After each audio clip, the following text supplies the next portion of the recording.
And finally, build a community. No one does big things by themselves.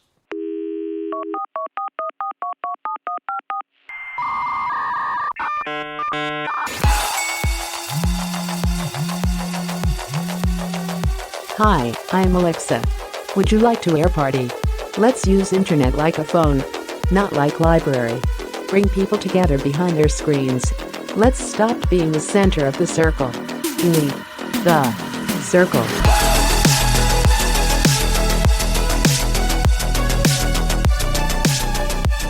Salut Alexis. Salut. Écoute, je suis ravi de te recevoir sur ce podcast d'Air Party. Tu es le cofondateur de Contournement, une agence, une boîte qui propose des formations sur le no-code. Et je t'invite aujourd'hui parce que Contournement a commencé par développer une communauté. C'est bien ça ? Absolument, ouais. En tout cas, c'est une très grosse partie de notre projet. C'est finalement la partie qui est devenue la plus visible et la plus massive, j'ai envie de dire, même si ce n'était pas forcément notre focus au début. Mais ouais, c'est devenu quelque chose... je pense qu'on a réussi, sans trop de prétention, parce qu'on n'a pas réussi seul de toute façon, mais on a réussi vraiment à faire la communauté no-code francophone, qui, à ma connaissance, et je veux bien qu'on me détrompe, mais qui est la plus grande communauté en langue autre que anglais sur le no-code dans le monde, quoi. Ouais, complètement. Ouais. Alors, avant de commencer, peut-être par comment vous avez commencé cette communauté, ce que vous avez mis en place. On va commencer par la fin. Comme ça, les auditeurs vont bien comprendre ce que tu fais. Donc, aujourd'hui, Contournement, c'est quoi ? Alors, aujourd'hui, ou alors peut-être je vais te faire ce qu'on voulait que ça soit au début. Comme ça, on va comprendre où on en est aujourd'hui. Ok, d'accord. Mais, Yes. ce qu'on voulait faire, nous, on suit les outils no-code depuis un moment avec mon associé Erwan Kézard. On vient d'une société Simplon que Erwan avait cofondée. On enseignait le code aux gens, donc voilà, c'est important. Ouais, le vrai code, quoi. Voilà, donc vraiment pour les gens, pour devenir développeurs, c'est un projet social, donner du travail à des gens éloignés de l'emploi dans les métiers du numérique. Voilà, on a quitté, mais Erwan déjà depuis très longtemps suivait ces outils, et notamment Bubble, qui est un des outils les plus connus, des outils no-code les plus puissants. Et il y a 2 ans à peu près, on s'est dit, OK, est-ce qu'il n'y a pas quelque chose à faire là-dedans ? On voit qu'aux États-Unis, ça commence à se développer énormément.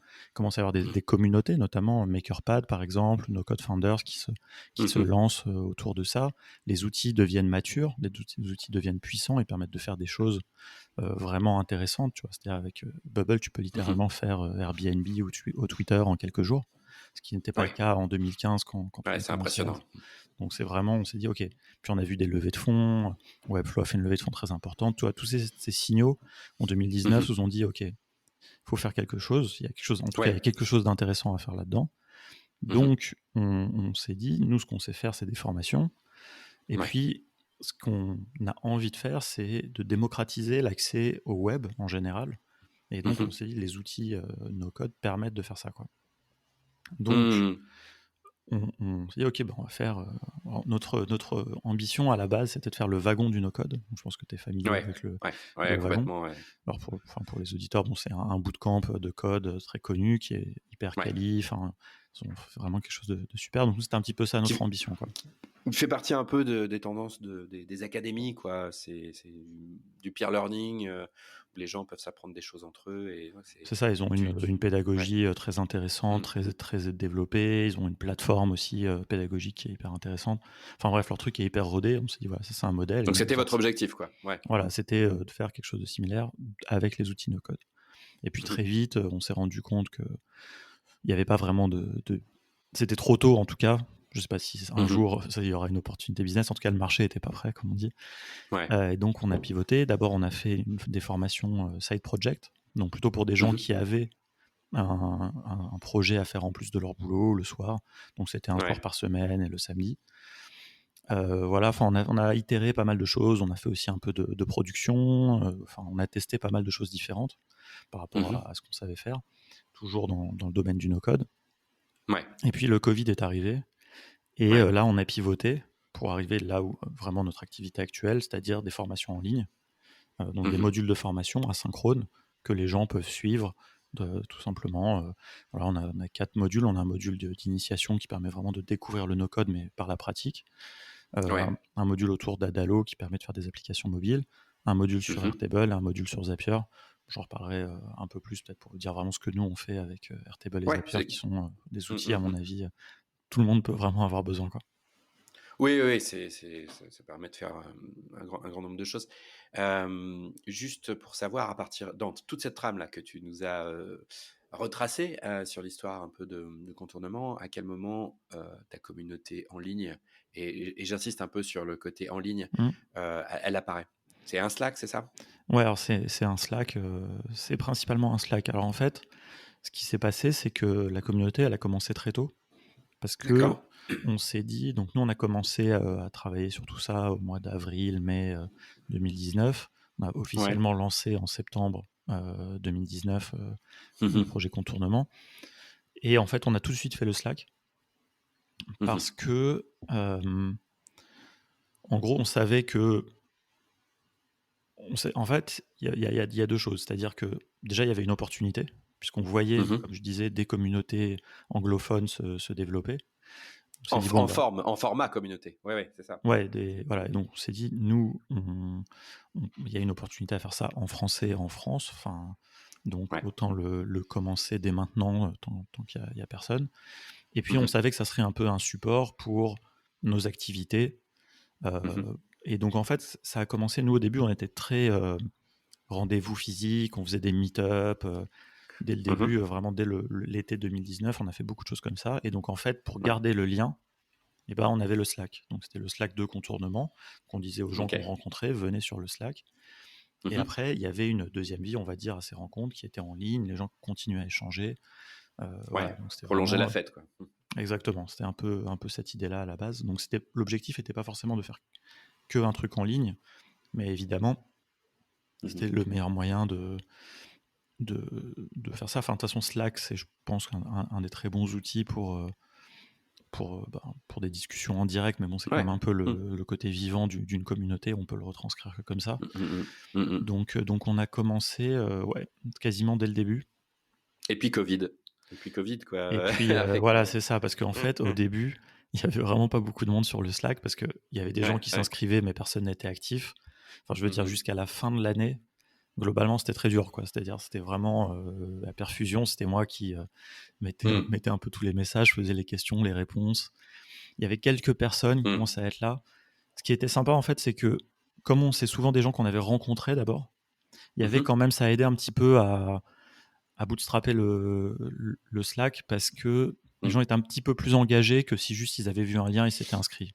Parce qu'au moins, ils avaient eu l'occasion. Normalement, au début, quand ils s'inscrivaient, c'est que forcément qu'ils nous avaient croisés, Erwan ou moi, ou tous les deux souvent, parce qu'on a écumé tous les meet-ups de Paris, on a organisé plein de sessions. Enfin, vraiment, nous, on a une très grosse mission sur l'évangélisation du no-code. Et à cette époque-là, on faisait tout en physique. On a vraiment parcouru tout Paris. J'ai même été à Nantes. Enfin, voilà, on a pas mal mouillé le maillot. Et ça nous a permis d'acquérir vraiment les premières personnes de la communauté. Mais ça a mis du temps. Et le Covid, effectivement, a fait de toute façon, on le voit dans les stats, j'avais partagé un graphe. Il y a une vraie courbe, un point d'inflexion vers fin février, début mars. Et le confinement, bon, j'en parle même pas, quoi. Alors, Covid, mais pour avoir aussi fait partie de l'aventure de ce Slack en tant que membre, je pense aussi que, comme tu dis, vous avez mouillé le maillot et que vous avez apporté un soin particulier, un care, comme on dit, à onboarder chacune des personnes. Et en termes de community building, c'est majeur, c'est impactant, c'est différenciant. Et je pense que si tu n'avais pas fait ça, enfin si Erwan n'avait pas fait ça, ça aurait été another Slack parmi d'autres, quoi, tu vois. Et donc, en ce sens, tu as réussi en personnalisant cette expérience-là, en faisant des petits direct messages pour accueillir les gens. Et je pense qu'il n'y a pas que le Covid, il y a aussi le fait que vous êtes d'excellents community builders, tous les deux. Bah écoute, on essaye. Enfin, il y a des choses après qu'on a appris en faisant, hein. C'est-à-dire, il y a quand même, tu vois, par exemple, cet onboarding, il est arrivé quand même plusieurs mois plus tard. Alors aussi parce qu'au début, forcément, il n'y avait pas beaucoup de monde, donc Enfin, Mm. l'onboarding, je pourrais revenir dessus, hein, parce qu'il est complètement Ouais. automatisé aujourd'hui. Forcément, nous, Ouais. c'est Ouais. vraiment notre sujet, c'est Vous êtes combien là? l'automatisation. Il y a combien de membres sur le Slack Alors, aujourd'hui? aujourd'hui, là, j'ai regardé juste avant qu'on commence, il y a 1814 personnes dans le, Oh là. dans J'en le étais resté à channel 1000 moi, tu général. vois. Ah ouais, d'accord. En fait, il y a eu alors ça, je reviendrai là-dessus, hein, mais il y a eu un très gros boom là au mois de septembre. D'accord. Mais on était, avant l'été, on était 600. C'était déjà pas mal de monde. On va dire que j'ai commencé quand il y avait commencé à avoir 300, 400 personnes, autour de 300, on va dire. Ça devait être en début d'année. Ouais. Alors, sachant que 300 inscrits, ça fait peut-être une centaine de personnes actives, en réalité. Actives dans le Ouais, sens toujours à peu Slack près, ouais. du terme, parce que Slack Mm. te dit qui est actif, pas actif dans tes membres par rapport à la facturation, sachant que évidemment nous on est sur Ouais. une version gratuite de Slack parce qu'on ne pourrait pas payer pour autant Ah, de gens. ça a le coup de fusil, quoi. Ouais. Mm. Ah ouais, non, j'ai regardé l'autre fois C'est un par problème. curiosité, ouais, c'est hors de prix. C'est le wagon d'ailleurs, je crois qu'ils ont ils ont la version payante de Slack, ils ont une énorme communauté. Je crois qu'ils disaient dans un podcast déjà il y a quelques années qu'ils étaient parmi, je pense, les utilisateurs qui payaient le plus Slack. Oh là là, ouais.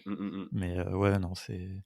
Donc, mais ouais, au début, effectivement, c'est vrai que c'était vraiment très manuel. Après, moi, j'avais du temps aussi pour faire ça. Enfin, et nous, c'était super parce que ça nous permettait de découvrir. On était vraiment customer discovery, quoi, comme on dit, permettait de Ouais. découvrir. Alors finalement, on s'est rendu compte, et d'ailleurs, on en avait parlé ensemble. D'ailleurs, je me souviens la première fois qu'on s'était rencontrés, à quel Oui. point finalement les gens sur le Slack n'étaient pas vraiment nos clients, mais plutôt des ambassadeurs, ou alors au Oui. moins des gens sur qui tester des choses. Mais, et on le voit dans nos stats de vente de formation, clairement, la plupart ne viennent pas du Slack. Mais ça nous a fait un super laboratoire pour rebondir, pour faire passer des messages, pour rencontrer des gens, pour rencontrer des experts. Ça, je ne l'ai pas dit peut-être, mais je pense que c'était aussi un des aspects. C'est-à-dire qu'on savait qu'on avait besoin aussi de mettre en place une communauté pour avoir des experts autour de nous. Ces outils, nous, on n'est pas experts de tous les outils no-code, il y en a une multitude. Et donc, on voulait, et ça a aussi beaucoup aidé parce que nous, à la base, donc comme on voulait faire cette formation qui était très complète, on avait pris contact avec pas mal d'experts. Ouais. Mais comme la formation n'a jamais vraiment réussi à la faire, la communauté nous a permis de les garder autour de nous. Certains, on a fini par pouvoir travailler avec eux sur différents projets. Mais voilà, au moins, ils étaient là. Ils pouvaient aussi des fois répondre à des questions. Bon, au début, clairement, c'est moi qui répondais à la plupart des questions. Mais ça s'est venu petit à petit. Et après, ce que ça nous a permis, et ça aussi c'est super, et là on est en plein dedans, ça nous a permis de découvrir, j'ai envie de dire, des futurs experts. C'est-à-dire que là, on voit, le no-code, c'est des choses très jeunes. Donc on a vu des gens littéralement s'y mettre, tu vois, qui sont d'abord des baby no-coders, quoi, je sais pas comment dire. Et on les voit progresser jusqu'à un stade où des fois maintenant, nous on fait beaucoup de mise en relation. Voilà, toutes ces agences là, plein de petites agences de no-code qui se lancent, ils cherchent tout le temps des no-codeurs. Nous on fait des mises en relation, on fait plein de choses. Et donc ça, en fait, ça se passe pas mal dans les coulisses, mais on anime aussi un peu comme ça finalement les choses. Et ça, c'est vraiment parce qu'on a cette communauté qu'on a pu faire ces choses-là. Il y a un côté quand même super cool dans une communauté, c'est que ça permet de faire de la veille collaborative et de rester synchro de manière efficace, quoi. Donc c'est vrai que une fois que tu es entouré de pairs, l'info elle circule vite, les dernières news ça circule très vite, et finalement quand tu veux évangéliser, comme c'est un peu la mission de contournement en France sur le no-code, tu as intérêt de rester un peu on the edge, quoi, sur tout un tas de choses, et c'est vrai que vous avez construit une communauté très très efficace sur ce qui se fait de mieux, et chacun apporte son input et son expertise, et donc c'est vrai que c'est un bon moyen de rester connecté, quoi, au final. Et tu vois, ce point-là, tu as raison de le signaler, parce que en fait, ça par exemple, c'est un effet de bord, j'ai envie de dire, de la création de la communauté que j'avais pas anticipé, on l'a pas fait pour ça. Et en fait, aujourd'hui, c'est vrai que pour moi, c'est quelque chose d'indispensable, parce que j'ai pas le temps de faire cette veille suffisamment bien. Et donc, heureusement que je l'ai. Et donc, tu vois, donc on a des channels organisés par outils, par exemple.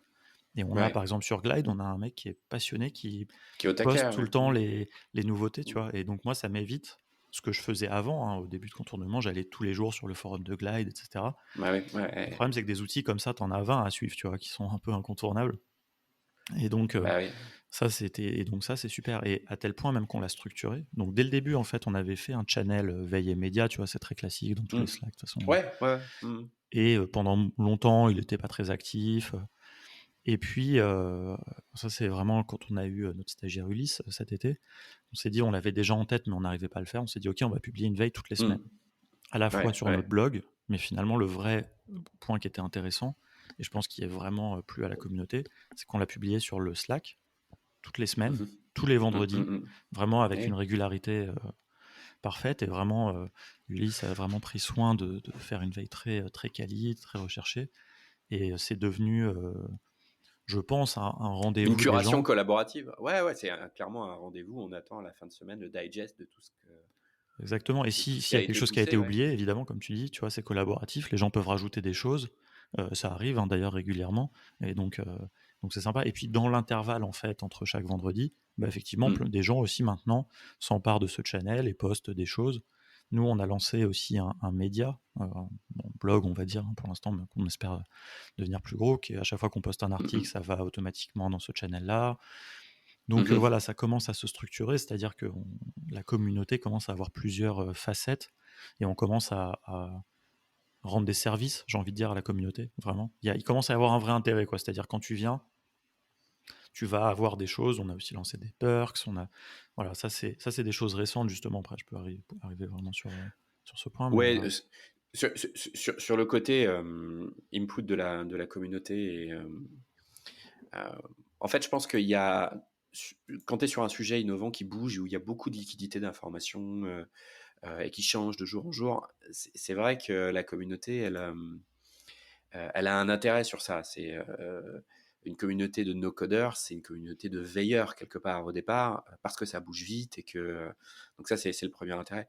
Et je pense que le fait que tu fasses, en tout cas qu'Ulysse ou ce que les Américains appellent du content-based community, c'est-à-dire tu vas essayer de faire un digest de toute l'intelligence collective intéressante qui a été produite dans ce Slack, dans un petit mail non, c'est pas un mail, toi, c'est un post, hein, c'est un post dans le Slack où tu synthétises de tout ce, en gros toute la veille qui a été effectuée sur le no-code. Ça, c'est moi je le vois en tout cas dans les communautés assez matures. Ça arrive pas tout de suite. Mais c'est clairement en fait un output qui est hyper intéressant à l'échelle de chaque membre. Parce que du coup, sur le Slack de contournement, vous respectez le deal intéressant de toute communauté qui marche, c'est que vous proposez à chaque membre d'accéder à des choses que seuls ils auraient eu du mal à faire. Et clairement, ce digest-là que vous faites, seul, c'est compliqué, quoi. C'est compliqué. Alors oui, il existe des choses qui permettent d'être en veille sur le no-code, mais là, on sait par définition que c'est quand même une veille un peu collaborative qui a été synthétisée. Donc, en fait, on est sûr de la fraîcheur. Et pour aller jusqu'au bout, d'ailleurs, de la veille, justement, de ce côté communauté, quand Ulysse a fini son stage, donc début septembre, on a été un peu emmerdés parce qu'on s'est dit, OK, comment on va faire? Tu vois, c'est-à-dire que moi, j'ai essayé, j'ai fait une fois d'ailleurs une semaine pendant que Ulysse était en vacances, c'est moi qui ai fait la veille, c'était vachement moins quali, du coup j'ai fait un truc un peu plus fantaisiste parce que bon, j'avais pas le temps. Mais, et donc on s'est dit, OK, et par chance, il y a un membre de la communauté, alors je pourrais expliquer un peu l'histoire plus précise après, mais vraiment qui s'est chargé de reprendre, Julien, qui est un de tes compatriotes dans le Loiret, si je me souviens. Ouais, c'est ça. Voilà, exactement. Et qui l'a repris et qui fait un truc super, quoi. Et donc ça, c'est vraiment... C'est-à-dire que lui, en fait, faisait quelque chose... En fait, on avait vu déjà que sur Twitter, il postait tout le temps des choses hyper intéressantes et tout. Et alors, il y a eu une petite histoire de collision de noms quand on a renommé le Slack. Mais du coup, ça nous a paru comme une évidence de lui proposer à lui de reprendre la veille. On s'est dit qu'il y trouverait son intérêt parce que ça lui ferait vraiment aussi une diffusion, tu vois, au lieu qu'il la fasse tout seul dans son coin. Et donc c'est génial, c'est dans la communauté qu'on a trouvé la personne qui allait faire la veille pour la communauté. Et franchement, il l'a fait hyper bien, quoi. Enfin, je dirais avec tout le respect pour le travail d'Ulysse, évidemment, mais là on a passé un step, fait bien. je trouve. Il a fait bien parce qu'il se nourrit des inputs aussi qu'on lui pousse. Alors, il fait Mmh. beaucoup de choses parce qu'il est très bien câblé, lui personnellement, mais plusieurs fois, je lui ai poussé des choses, il l'a intégré. Je pense qu'il le fait avec d'autres. Donc, à la fin, ça donne quand même une curation collaborative extrêmement puissante. Moi, un équivalent que j'ai vu aux États-Unis, alors ce n'est pas du tout lié, enfin, quoique, si c'est lié un peu au no-code. Donc, c'est une newsletter, enfin, c'est plusieurs newsletters sur lesquelles tu peux t'abonner. C'est une agence, en fait, ils sont plusieurs. Ça s'appelle Inside, je ne sais pas si tu vois, peut-être que ça te parle. Euh, Tu m'en avais parlé I- peut-être, non? Je sais pas, mais ouais, peut-être que je t'en ai parlé. En fait, c'est des gars qui ont monté une agence et ils font une veille collaborative sur des sujets différents, dont le no-code. Donc, ils ont une newsletter, Inside No-Code. Et en fait, c'est un type un peu comme Julien, tu vois, qui s'y colle et qui, toutes les semaines, fait partir un top 10 des news sur le no-code. Et, euh, et ce côté curation collaborative, tu vois, je trouve qu'elle est. Encore une fois, je trouve que c'est un des outputs majeurs d'une communauté qui marche.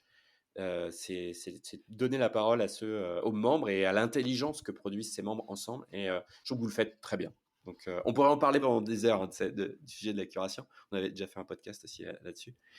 Peut-être qu'on rentre peut-être plus sur euh, dans les leçons en fait que tu aurais retenues en lançant cette communauté. Donc, peut-être que, par exemple, qu'est-ce que tu aurais fait différemment si tu avais à recommencer la communauté depuis ses débuts? Euh, alors, c'est une bonne question. Euh, Ouais, pas facile. Hein. ouais, non, mais en plus, j'ai réfléchi un petit peu Mhm. avant et non, bah, je pense que quelque chose que j'aurais fait plus tôt, en fait, justement, c'est ce côté en ligne. C'est-à-dire que nous, à la base, comme on D'accord. voulait faire des formations en présentiel, on était très Mhm. axé présentiel et Paris, etc. Et Ouais. donc, bon, on a bien vu sur le Slack que, par Twitter, etc., quand il y avait aussi des gens, pas que de Paris, qui venaient, Oui. mais on n'a pas cette évangélisation. Euh, on aurait dû beaucoup plus tôt, en fait, faire des webinars en ligne, ce qu'on a Ouais. fait Mhm. par la force des choses pendant Ouais, vous le en avez fait plein, ouais, confinement. après. Ouais. On a Mhm. fait énormément, on a touché plus de 3000 personnes. Et ça, si Pour on toi, l'a c'est un canal d'acquisition majeur? pour le Slack, carrément, ouais. Ouais. Pour le Ouais, Slack, ok. parce que nous, en fait, quand même, et c'est moins le cas aujourd'hui, mais nous, à la base, quand même, ce qu'on voulait, c'est que les gens, ils arrivent sur le Slack en nous ayant déjà entendu parler no code, en fait. Un Mhm. minimum, Mhm. tu vois, en ayant eu l'occasion de Mhm. voir un peu, ok, c'est quoi le délire de contournement, etc. Parce qu'à la Ouais, base, ouais. la communauté, c'était la communauté de contournement, et Mhm. pas ce que c'est devenu maintenant la communauté du no-code francophone. Et donc pour nous, Mhm. c'était important aussi qu'il y ait quand même ce côté, nous, on a une vision du no-code à Mhm. laquelle on tient. Enfin, et donc, pour nous, ça, c'était important. Et donc, si on avait fait plus tôt, en fait, on aurait Mhm. pu avoir beaucoup plus de. En fait, bon, de toute façon, c'est pas une course pour Ouais, un avoir volume. plein de monde, Mhm. mais on aurait pu avoir Mhm. des gens venant de partout, Bah oui. parce que pour nous, ça, Mhm. c'est un sujet très intéressant. La diversité, ouais. La diversité, voilà. Nous, on voulait vraiment, et ça, c'était dès le début, tu vois. Pour nous, la promesse du no-code, Mhm. c'est la promesse de la démocratisation. Et Ouais. la moindre des choses, c'est aussi de pas que ça soit centré sur la scène start-up parisienne, etc. Nous, Mhm. c'était vraiment, on voulait que ça touche tout le monde en France, ou francophone, hein, en fait. Malgré Mhm. qu'aujourd'hui, Mhm. le Slack s'appelle No Code France, la volonté Mhm. derrière, Mhm. c'est bien celle de la francophonie. Il y a des gens en De la Belgique, il y a francophonie, ouais. des gens Mhm. en Suisse. Bon, après, on a un peu des longs débats sur le nom qu'on devait prendre. Mais Mhm. voilà, donc ça, c'est vrai que c'est très important pour nous. Ouais. Euh, Donc, passer en ligne assez plus rapidement, quoi. Ouais, C'est ça voilà, ton but. faire plus de choses en ligne. Alors, on faisait déjà Mhm. du contenu, des vidéos, etc. Mais Mhm. voilà, il y a ce côté webinar qui est, ouais, je pense, qui nous a manqué, qui aurait pu un petit peu accélérer certaines choses, avoir qui est plus d'échanges en fait. Ok. Mais bon, Mhm. Très clair. c'est pas un regret, c'est quelque chose qu'on aurait pu faire différemment, mais on a appris aussi en faisant. La question touchy, le problème auquel vous avez été confronté dans la communauté et, euh, et comment t'as fait pour le régler? Bah, nous, on n'a pas eu trop de problèmes pour l'instant. Mais en fait, on a un problème mais ça qui était un peu dès le début, mais qui est Mhm. présent, c'est Mhm. celui des gens qui viennent juste pour poser une question. Mhm. Ça, c'est complètement lié au Ouais. sujet, hein. C'est-à-dire que, ok, donc tu Mhm. t'es mis à Bubble, et Ouais. Bubble, c'est quand même un outil qui est technique, tu vas forcément te retrouver bloqué. Ouais. Ouais. Donc, Mhm. si tu parles pas très bien anglais, tu vas pas oser mettre ta question sur le forum de Bubble. Mhm. Et donc maintenant, il y a Mhm. cette communauté francophone, donc les gens viennent, s'inscrivent, posent Ouais. leurs questions et Ouais. puis ils disparaissent, quoi. Donc il y en a Mhm. pas Ouais, ça fait un autant peu un que, fac. tu Ok. vois, il y en a pas autant que ce dont j'avais peur, Oui. mais c'était vraiment un des trucs, tu vois, c'est-à-dire quand on a commencé à vraiment grossir. Désolé, Ouais. j'espère qu'il n'y a pas trop de bruit autour. C'est justement, il y a Ça un va, des ça va. membres de notre communauté qui vient d'arriver. Donc ça, c'est la Mhm. force de la communauté. Excellent. Hué pour ne pas le nommer. Donc voilà, non mais ça nous a permis de faire plein de rencontres, hein, et aussi du coup des rencontres en physique maintenant qu'on peut un peu. Ouais, des rencontres en physique. Ouais. Mais donc pardon, j'ai perdu. Parce que oui, donc c'est vraiment ce truc, tu vois, des gens qui Ouais, viennent juste de forum. C'est le pour côté forum, ouais, quoi. voilà, C'est qui poser viennent des pour questions pour. recevoir et puis qui donnent pas. D'ailleurs, on a eu Ouais, une ouais, seule ouais. fois un petit échange un petit peu désagréable avec Mhm. quelqu'un. Comme on avait peur de ça, alors Mhm. donc c'est là où on a aussi commencé à faire l'onboarding automatique avec un message qui explique bien, Ouais, des guidelines et tout, ouais. voilà, des guidelines, venez pas juste pour poster, machin. On a aussi fait un Mhm. site, en fait. On avait ce Mhm. projet, bon, qui est un petit peu, qui vit moyennement, mais de Stack Overflow du no-code. Stack Overflow, c'est une plateforme pour les développeurs pour poser des questions avec des réponses. Ouais. Mais en gros, voilà, on a fait Ouais, quelle ça. référence, quoi. Ouais, Mhm. et donc on s'est dit, bah ok, on pourrait faire ça en français, le Stack Overflow du no-code, quoi. Yes. Et donc on redirigeait aussi les gens vers là, mais bon, c'est difficile à amorcer. Alors ça, c'est encore un autre sujet, mais vraiment l'amorçage comme ça d'un site de contenu. Donc voilà, donc en Mhm. fait, bon, au bout d'un moment, on a un peu arrêté de faire la police, et puis les gens viennent, posent leurs questions. Puis il y en a, ils posent leurs Ouais. questions, ensuite il y a un échange, et puis ils deviennent vraiment embarqués dans la communauté. Donc faut pas oublier que c'est un levier d'acquisition intéressant aussi, ces gens qui viennent pour poser des questions. Mais Oui, il faut pas oublier que votre communauté, elle est gratuite. Ouais. Elle a toujours été gratuite. ouais, et elle le sera toujours. Elle le sera toujours. C'est un engagement un peu qu'on a pris, enfin pas officiel, mais Mhm. parce que donc justement avec un peu cette peur qu'on avait que plus il y avait de gens, plus bah voilà, ça serait un peu le bazar. Du coup, Mhm. ce qu'on a embarqué en fait cet été, et c'est quelque chose dont on Mhm. pensait auquel on pensait depuis longtemps, on a embarqué une petite dizaine d'autres personnes pour devenir admin avec nous, que des gens déjà acteurs de l'écosystème no code, des gens qui étaient aussi Mhm. évidemment très actifs sur le Slack, pour leur permettre de s'approprier en fait le Slack et au passage donc le rebrander. C'est-à-dire qu'on s'est dit, ok, nous finalement, que ça soit le Slack de contournement ou un Slack, le Slack des no-codeurs français, no-codeurs et no-codeuses, ça nous change pas grand-chose. Au contraire, si on laisse des gens s'en emparer, il peut se passer que plein de choses en plus, quoi.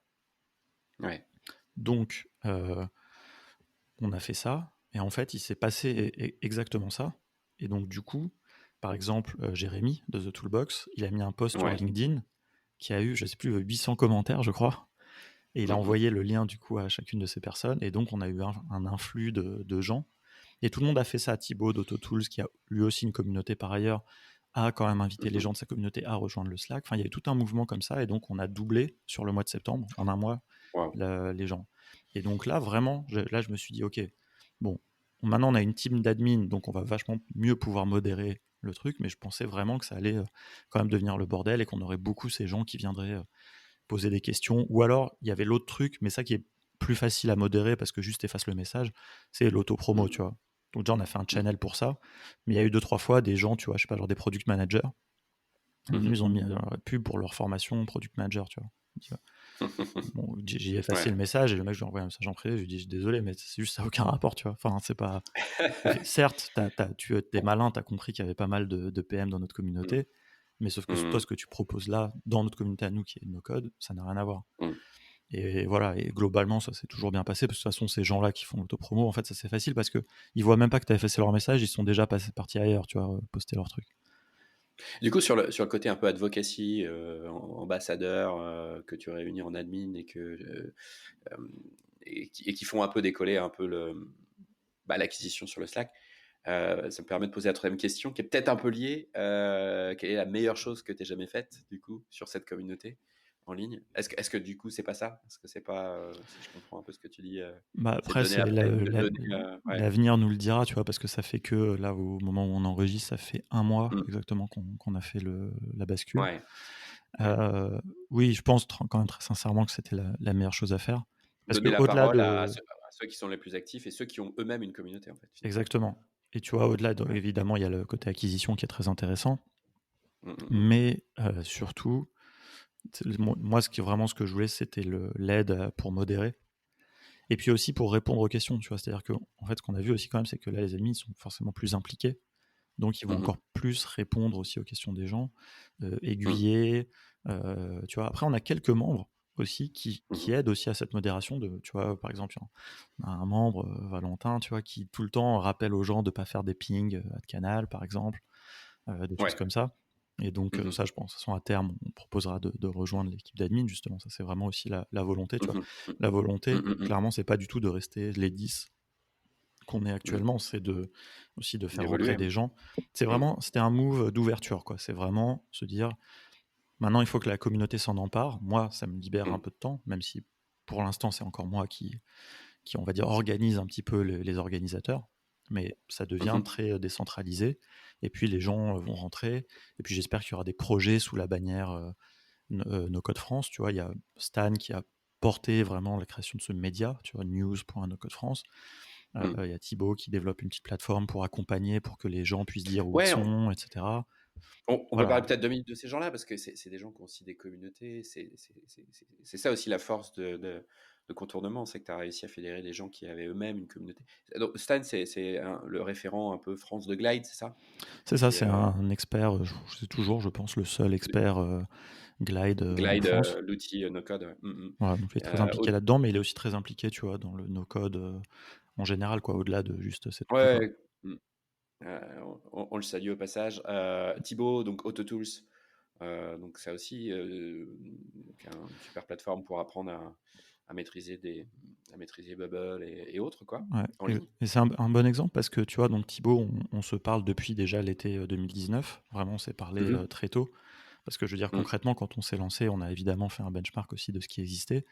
Et eux Mmh étaient mh. déjà là. Et Mmh. je veux dire, globalement, de toute façon, les gens nous voient vachement comme des concurrents. Tu vois, enfin, c'est un Mmh. peu. Parce qu'on est les plus visibles. Alors maintenant, bon, il y a plein d'acteurs, mais pendant plusieurs mois, on était un peu les deux seuls. Alors que nous, Mmh. en Mmh. fait, on s'est parlé très très vite. Et c'est notamment en discutant avec lui que j'avais eu déjà, enfin, presque un an avant, hein, cette idée de faire un Ouais. Slack global. C'était Bah aussi oui. un peu Mmh mh. inspiré de Growth Hacking France, parce que c'est lui qui m'avait Ouais. expliqué Comment ça comment ce s'était Slack développé, ouais. fonctionnait, Mmh. etc. Mmh mh, mmh. Et donc voilà, et lui, tu vois, il a une communauté par ailleurs. En fait, en réalité, quand même, je pense, si je vais quand même lui rendre cet hommage, je pense que l'année dernière, c'est lui qui avait la plus grosse communauté no-code en France, en réalité. Mmh. Parce que Mmh. Auto, Mmh. c'est quand même une grosse communauté. Ils ont aussi un Mmh mh. Discord à eux, etc. Mais Ouais. je trouve il est vraiment très fair play parce qu'il joue pas dans son coin. Il est lui-même Ouais. très actif déjà sur le Slack du Ouais, No-Code France. complètement. Et même quand c'était Très ouvert contournement, et tu mmh. vois, quand c'était Mmh. même Mmh. quand il n'y avait aucun intérêt, toujours Mmh. été, voilà, il incite les gens à venir, tu vois. Donc ça, je trouve que c'est vraiment super, quoi. Lui, il pourrait être dans son coin, il est déjà gros, il est déjà en place, c'est une référence, Mmh. mais c'est vraiment, je pense, cette volonté d'œuvrer aussi pour le no-code en général, tu vois. Il est très Ouais, soucieux pour de l'écosystème. la Ouais, bien sûr, ouais. qualité, Mmh. parce que nous, ce qui Mmh. nous fait peur aussi, tu vois, et ça c'est un peu décorrélé du côté communauté, mais c'est plus au niveau du business du no-code, c'est Mmh aussi, mh. tu vois, toutes les hordes de gens qui vont débarquer, qui vont commencer à dire oui, le no-code c'est facile, qui vont tirer les prix vers le bas, Ouais, qui vont ouais, faire des ouais, formations ouais. Mmh. à la Bah con et oui. tout. Et donc nous, là, c'est vrai qu'on est Mmh, vachement mmh, mmh, mmh. soucieux de ça, quoi. C'est pas Bah, pour d'élever un peu le niveau, quoi. les Mmh. gardiens du temple, mais bon, on estime quand même que voilà, de toute façon, on représentera toujours, on va dire, le canal historique, et puis il y a d'autres gens qui viendront, mais nous, Oui. on aimerait mettre un certain gage de qualité, et on le fera, et on l'a déjà fait, on fait monter les gens qui jouent le Mmh jeu, mh. qui sont... Et par contre, on est aussi plus dur avec les gens qui respectent pas, tu vois, qui jouent solo dans leur coin, tu vois, qui Ouais, participent bien pas à sûr, la ouais. communauté, qui font des initiatives dans leur coin, etc. Tu vois. Après, voilà, nous, on ne veut pas dire on a le monopole du no-code en France, mais franchement, Mmh on mh. a quand même été hyper ouverts. Et donc, des fois, on a du mal à comprendre que certains Ouais. tu vois, viennent pas apporter leur pièce à l'édifice et fassent du no-code dans leur coin, quoi. Mais bon, voilà, après, Complètement. c'est la vie, c'est aussi une question de concurrence, des égos, du business. Mais voilà, nous, en tout cas, on est hyper contents d'avoir autour de nous des gens qui n'ont pas d'ego, tout le monde a de l'ego, mais je veux dire, où Ouais. on tire tous ensemble et on arrive à faire grossir ce truc tous ensemble. Et en fait, ça nous sert tous, tu vois, parce que même d'un point de vue business, tu vois, avec ce groupe Ouais, bien d'experts, on sûr. s'envoie plein de leads, etc. Et Mais c'est l'un des intérêts, en dehors de rester en veille et l'un des intérêts de faire une communauté, en général, c'est aussi de chasser en meute quand c'est possible. bien sûr, hein. Et, et surtout sur une notion, une tendance qui est émergente, qu'il faut installer, sur lequel il faut beaucoup éduquer. Donc, c'est vrai que vous, en tout cas, c'est vrai que vous l'avez pigé tout de suite, cette C'est une bonne nécessité expression, de chasser en mode. J'avais mmh, pas vu ça comme ça, mais la c'est chasse vrai que en meute. c'est Ouais, exactement ouais. ça, ouais. Avec, ouais. Écoute, est-ce que tu peux nous parler un peu du setup, des outils que vous utilisez dans votre communauté? Parce que c'est un point particulièrement développé chez Mhm. Airparty, de savoir comment les leaders de communauté se développent et avec quels outils. Donc, Avec plaisir, voilà. c'est mon sujet préféré, donc j'en Ah ah, parlerai avec ta plaisir. stack. Mmh. Alors nous, c'est vrai qu'on est hyper porté sur les outils, puisqu'on fait littéralement on Mmh. donne des formations sur les outils. Donc nous, ce qu'on on utilise beaucoup, Mmh. euh, alors on va partir de la communauté, quoi. Donc la communauté, c'est un Slack, mais par exemple, tout Mmh. l'onboarding est automatisé. Alors D'accord. il y a des idées que j'ai pris à droite à gauche, hein. D'ailleurs, j'ai une Mmh. idée, là, le ping des membres systématiquement quand ils viennent d'arriver pour Mmh. leur proposer de se présenter. En fait, j'ai repris exactement la même phrase que Raph sur Podcast Makers, où tu m'as invité d'ailleurs, Ouais. donc merci, c'est Yes. une Mmh. contribution. Coucou Raph, super, Donc, super communauté aussi de podcasteurs absolument, ouais. francophones. Ouais. Et donc, tu vois, moi, j'ai pris un peu les idées à droite à gauche, donc j'ai implémenté tout ça avec Mhm. Zapier. J'aime pas trop les bots dans Slack, je trouve que ça marche pas terrible, c'est un peu. Donc voilà, Oui. donc j'aime bien faire tout moi-même. Donc en gros, quand tu Mhm. arrives, quand tu t'inscris sur le Slack, il y a, Mhm. tu te fais pinguer sur le channel présentation et puis tu reçois un message privé Mhm. ou dans lequel il y a Mhm. même une petite vidéo que j'ai enregistrée. D'ailleurs, ça me Mhm. fait penser qu'il faut que je la refasse parce qu'elle parle encore du Slack de contournement. Mais où je montre, parce qu'en fait, je me suis rendu compte que Mhm. le message, ça suffisait pas. C'est-à-dire, les gens, il faut leur montrer comment aller dans les autres canaux. Ça, c'est un des trucs de base. Ça, bon, C'est le prompting, hein. Le les gens ne prompting, faut comprennent prendre pas par qu'il y la a main les plein gens. d'autres Ouais. canaux, tu vois, que ceux dans lesquels ils sont inscrits dès le Ah oui. début. Après, bon, ça, Mhm. c'est vrai que j'utilise Slack depuis très longtemps, donc peut-être que ça me paraît évident. Mais donc souvent, du coup, les Mhm. gens posent leurs questions sur le général. Donc, comme je vais leur dire, bah non, désolé, c'est une question sur Bubble, il y a le channel, Diaz Bubble, etc. Mhm. Donc, j'ai essayé de l'expliquer en vidéo, de faire ça. Voilà, donc, et puis après, en fait, il y a un autre volet, c'est-à-dire que nous, donc, les clients de nos formations, Mhm. euh, ont un suivi aussi via le Slack, dans des channels privés. Donc, en Ouais. gros, chaque personne qui s'inscrit, on vérifie de manière automatisée si c'est un client. Donc, on regarde dans Airtable, autre outil qu'on utilise énormément, si c'est un client. Et si c'est un client, on l'ajoute dans le channel qui correspond à sa formation, quoi. D'accord. Voilà, donc ça, c'est.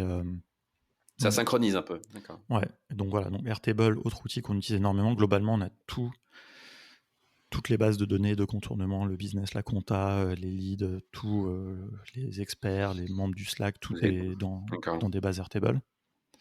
Alors on avait une automatisation aussi qui faisait que chaque membre du Slack était inscrit à notre newsletter, qu'on a enlevé parce que après, quand justement il y a eu Ah, tous ah ces ouais. 500 personnes qui sont arrivées et qui venaient du coup plus pour le Slack de contournement, il y en a deux qui nous ont écrit, qui nous ont dit oui, mais pourquoi vous nous spammez et tout. Enfin, ouais, Ah oui. Ouais, ouais, mais parce d'accord. que Donc, la vérité, c'est que j'avais oublié, tu vois, mhm. j'y pensais plus. Mhm. Nous, ça nous Ouais, vous avez paraissait corrigé. raisonnable, tu vois, de se dire, bon, tu viens t'inscrire sur notre Slack, Mhm. on t'inscrit à la newsletter, puis tu te désabonnes si t'aimes Mhm. pas. J'avoue que c'est un petit Mhm. peu, il n'y avait pas eu de consentement pas très Mhm. RGPD friendly, mais bon, à un moment aussi, il faut Mhm. gagner sa vie, quoi. Si on fait le Slack, Mhm. c'est aussi. Mhm. Et puis la newsletter, on a testé pas mal de choses dans les newsletters, on n'est pas très bon, mais globalement, maintenant, on fait que vraiment on donne des news. On essaye que ça soit pas commercial, quoi. On Et essaye ta que newsletter, tu l'as fait avec quel outil? on l'a fait avec Mailchimp pour l'instant. Chimp, ok. Même si j'aime beaucoup Substack, bon, c'est voilà, c'est historique, je sais pas. Je pense que ça correspond, ce qu'on fait correspond pas vraiment à une newsletter à la Substack. Donc c'est plus Ah oui, non. voilà, Ouais, je confirme, je des petites confirme. news, C'est voilà. Mais un jour, moi, j'aimerais le bien, peut-être personnellement, faire une un newsletter. Substack, bien sûr. Mais bon, ça viendra. Le problème des outils comme Substack, c'est que, alors,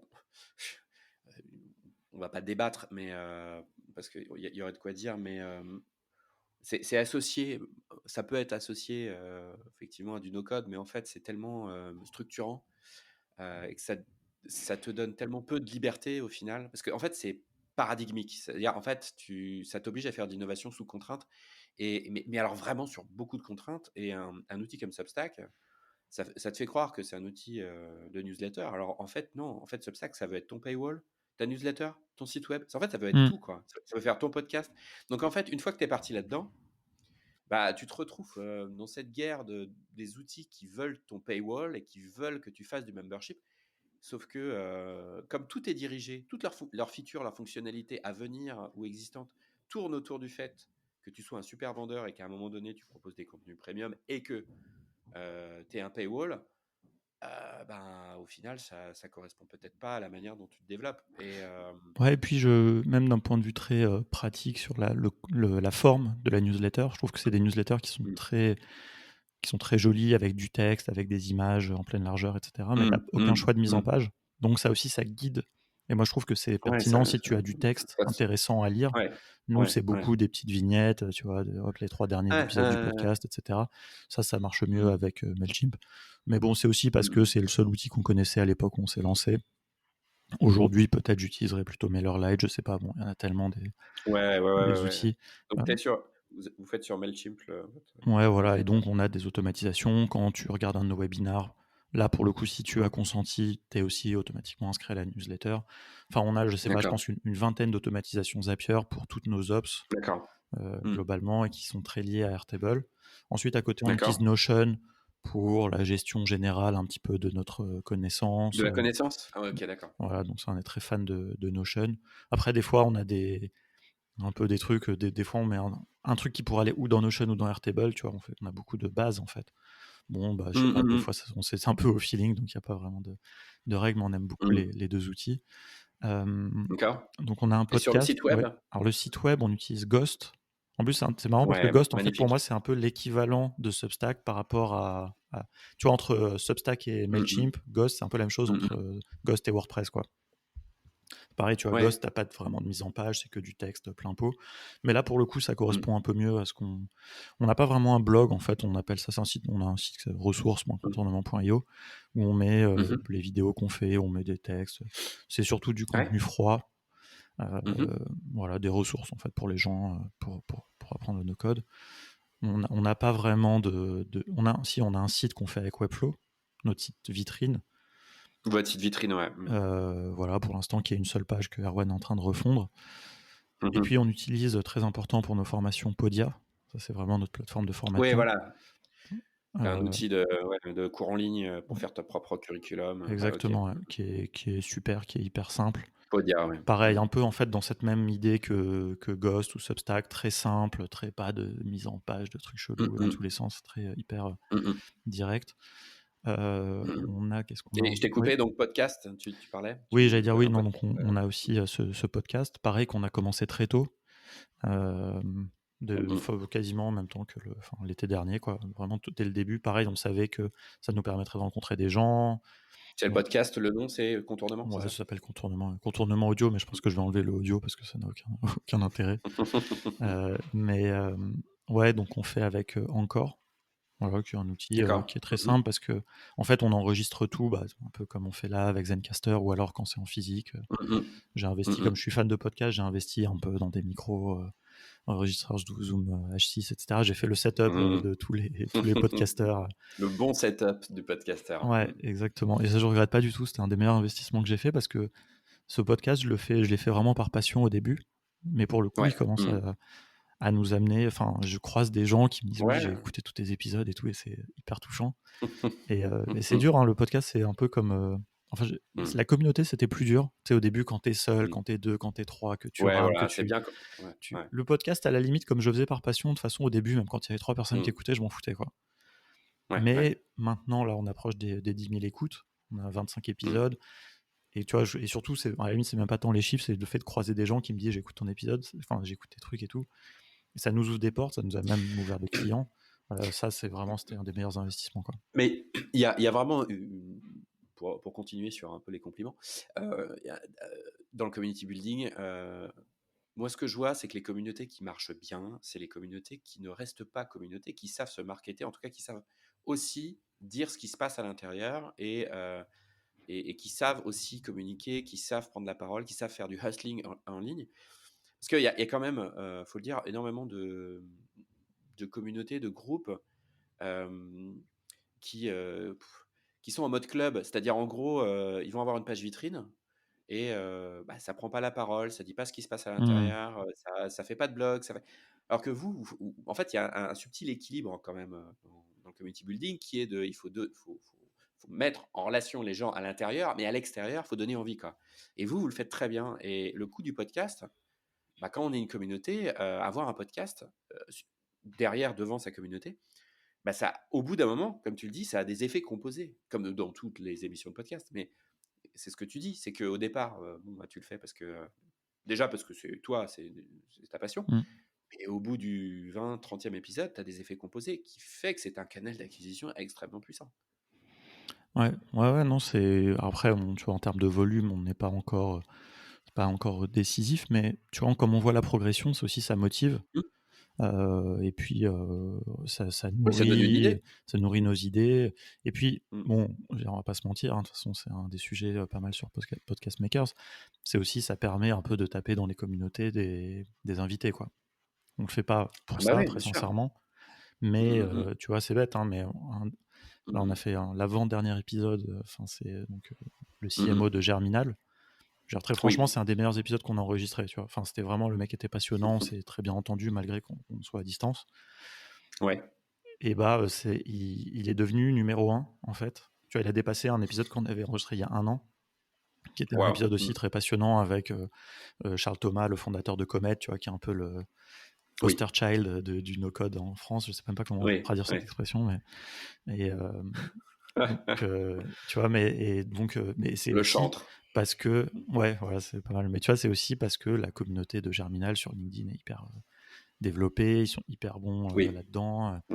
Donc voilà, donc c'était super, tu vois. Et vous le faites bien. Ouais. donc en fait, je pense qu'on essaie de faire sincèrement, quoi. Tu vois. Et le truc, en fait, où tu fais sincèrement, c'est que tôt ou tard, je pense que ça paye.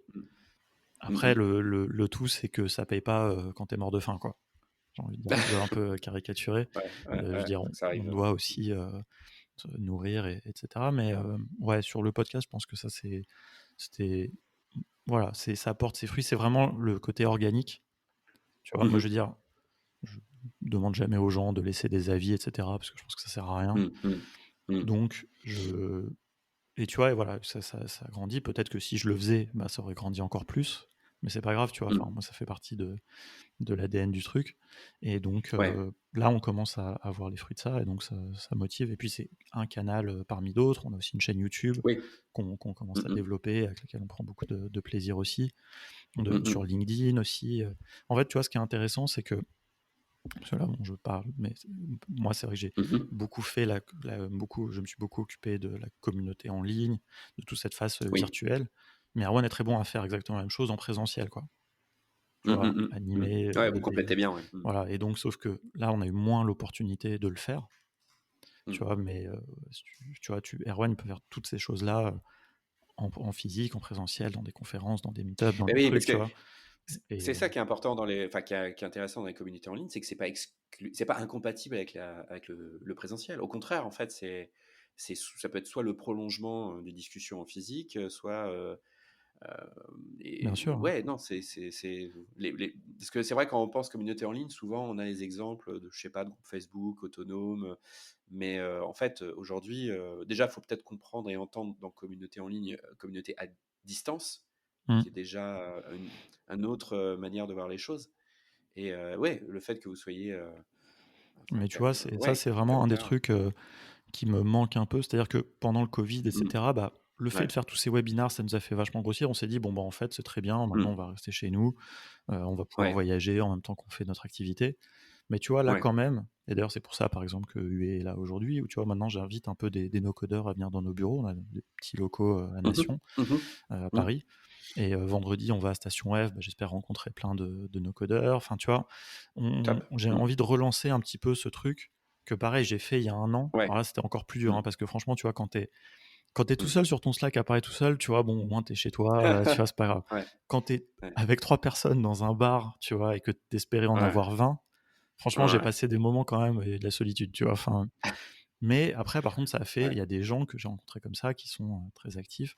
Et là, maintenant qu'on a passé ce cap, tu vois, je sais que si demain je dis, OK, on fait un meet-up, euh, tu vois, No Code France, à Paris, il y aura du monde et ça sera cool, tu vois. Et en plus, c'est des gens que j'aimerais bien voir parce qu'il y a des gens avec qui j'échange depuis un moment sur le Slack sans les avoir rencontrés. Donc, ouais, j'adore ce côté en ligne, mais rencontrer les gens, c'est chouette aussi, quoi. Le conseil que tu donnerais à un leader, à un créateur de communauté avant de devenir leader, on va dire le meilleur conseil que tu puisses te donner, c'est d'être régulier et de garder la foi, Ah ouais, même si au ça départ, c'est clair. t'es Ouais. que trois. Ouais, Ouais. Après, moi, ce qui était cool, tu vois, c'est que nous, on était 2 déjà. J'ai pas lancé ça tout seul. Donc, même ouais, si je me ouais, suis ouais, pas mal occupé de la communauté, je pouvais toujours ouais. aussi me tourner vers Erwan, tu vois. Enfin, tu Mm, vois, quand je dis des ouais, c'est fois on sûr que était ça aide. 3, bah, et on a fait un des premiers ateliers qu'on a fait avec Erwan, on était tous les deux. Et puis, il y avait 3 personnes en face de nous. Mais le fait que nous, on soit tous les deux, tu te sens moins seul déjà, tu vois. Ouais, On s'est dit, complètement. bon, ok, par contre, c'était pas très rentable de se déplacer, mais ça nous permet de tester les choses, enfin, être au contact des gens aussi. T'as quand même pas le même rapport. C'est différent. Donc, et puis, tu vois, on avait testé par exemple de faire des no-code drinks en ligne, tu vois, pendant le confinement, etc. Et franchement, Ouais, c'était bah, j'ai sympathique. assisté. Bah, t'es venu Ouais, quelques c'était fois sympa. et c'était Ouais, cool, tu c'était très vois. sympa. Mais tu vois, là, en fait, depuis la fin du confinement, on l'a plus refait parce que je sais pas, moi, en fait, j'ai plus envie de voir les gens. Et certes, il y a Mm, cette barrière, tu vois, après de physique, hein, parce que comme je disais tout à l'heure, on est hyper content d'avoir des gens partout. Je sais pas, il y a des gens en Corse, par exemple, tu vois, enfin, mm, donc mm. ça va être difficile de se croiser. Mais encore que, tu vois, si les gens ils passent à Paris, nous on se déplace aussi. Là, j'espère qu'il va y avoir des meet-up un peu régionaux. En fait, le problème, c'est que tu vois, nous on sait faire toute cette stratégie de meet-up, etc. En physique. Mm, mm, Ça, on mm, le mm. maîtrise pas trop mal. Le problème, c'est juste que les conditions actuelles sont très compliquées parce que tu peux rien organiser, tu sais pas dans 2 semaines si ça sera possible ou pas, avec quelles conditions. Ouais. Mais Mais du coup, en ligne, le fait de faire du network online, ça, c'est une capacité encore une fois, qui est maîtrisée par les communautés qui sont les plus vibrantes. C'est-à-dire, moi, pendant le confinement, Air Party, ça a commencé, enfin, quand moi j'ai commencé, c'était une curation des lives.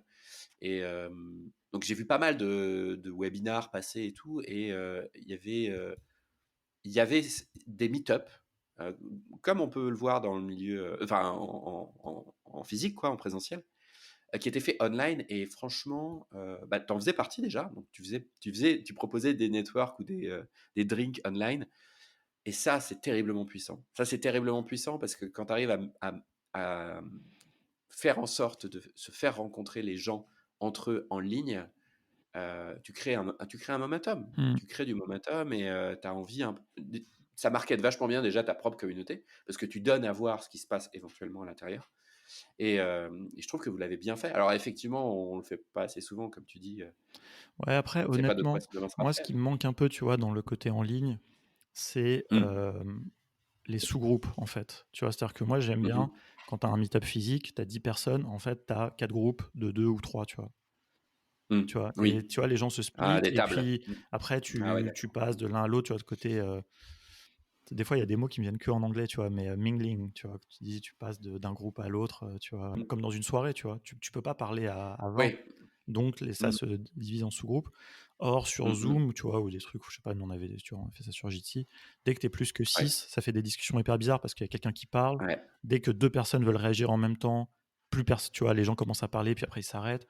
Et ça, j'étais content de l'avoir fait, mais pour moi, c'est pas idéal. Par contre, des trucs un peu comme tu avais organisé de speed mentoring, ou alors, tu sais, des Ouais. trucs un peu genre chat roulette, là, comme il y avait sur Opin, tu vois, après les confs de The Family, ou Oui. ça, Oui. je trouve que ça marche parce que ça, tu reproduis un petit peu ce côté-là et même à la limite, tu Ouais. reproduis mieux, tu vois, parce que dans les meet-up, ça m'est déjà arrivé plein de fois, Mm. tu vois, parce qu'en plus, je suis un peu timide en présentiel. Mm, En mm, fait, mm, tu vois, je mm. dis, tu passes d'un groupe à l'autre, mais moi, des fois, je restais tout le temps avec le même groupe, tu vois, par sécurité, entre guillemets. Et donc, en fait, tu rencontres pas vraiment les gens. Alors que le côté de chat roulette, toutes les 3 minutes, je sais plus combien c'était sur Opin, tu vois, mais tu rencontres quelqu'un d'autre, t'es forcé, quoi. Ouais, ouais. Bah écoute, merci en tout cas. On a parlé beaucoup d'outils et communautés. On peut peut-être rappeler aux auditeurs que donc ton agenda, peut-être les deux trois events ou les deux trois choses que tu as envie de pousser en ce moment concernant le contournement. Euh, On n'a pas beaucoup d'events. Enfin, tu vois, maintenant, justement, on est dans une phase un peu où on voit comment ça se passe avec la communauté. On va Ouais, sortir une nouvelle formation bientôt. Ça, d'accord. c'est peut-être Ok. c'est pas vraiment un event en tant que tel, mais Mhm. alors c'est une exclue, hein, parce qu'on n'a encore jamais parlé. Top. Une formation gratuite, assez D'accord. courte en fait, Mhm. qui va s'appeler Comment choisir ses outils no-code. Comment un peu, tu vois, constituer D'accord. sa stack, justement. C'est un truc un Ok. peu, je sais pas, c'est très expérimental, c'est un peu méthodologique, c'est pas une recette magique ni rien. Ok. Et alors, je sais pas si ça va intéresser les gens ou pas. Nous, on a envie de proposer ça à la communauté parce que littéralement toute la journée, on nous demande quel est le bon outil pour faire tel projet ou tel projet. On s'est dit, D'accord. bah, Un, voilà, c'est un un peu guide, une roadmap.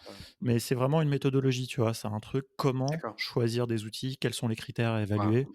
C'est un Mm. peu, je sais pas comment dire, tu vois, nous on aime bien la pédagogie, le truc un peu prise de tête, c'est de Un voir peu aider à la décision, quoi.